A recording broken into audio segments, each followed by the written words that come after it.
Tak môžeme začať. No, takže tu máme elektrickú pilu reťazovú Dolmar. Obsluha je veľmi jednoduchá. Nie je potrebný žiaden nástroj na španovanie reťaza. Reťaz nastavíme tak podľa návodu na tie 2 až 4 mm. Zaistíme.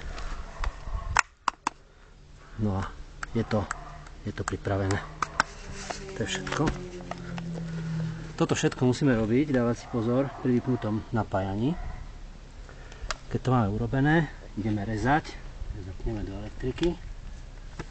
Nasadíme si ochranné prostriedky. Čiapku proti slnku. Chrániče sluchu.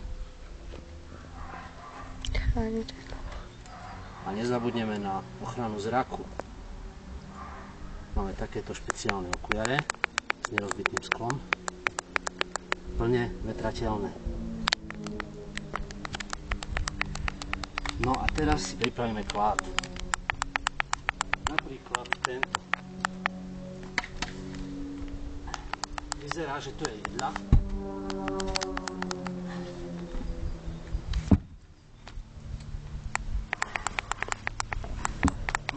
Keďže sa všetko jedná o hrubšie priemery, nerežeme to na koze, ale tu vlastne z odpadového dreva mám správnu takúto podložku,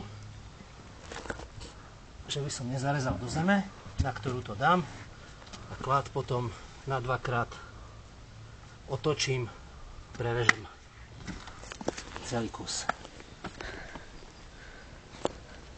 Reťaz je naostrená. Takže teraz menej slova, viac činov.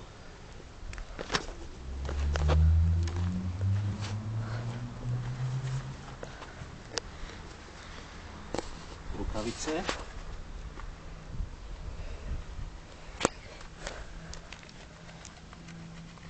Pozor na prívodný sieťový kábel.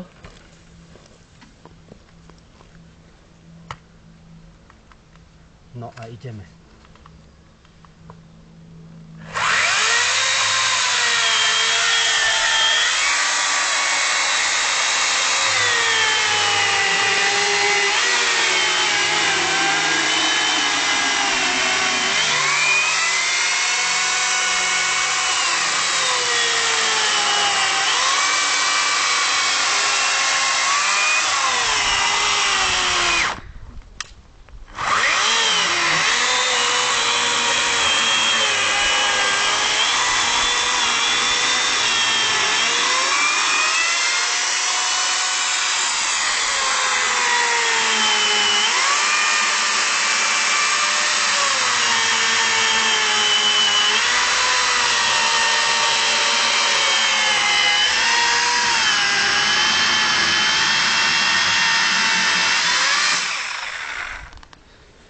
Otočíme.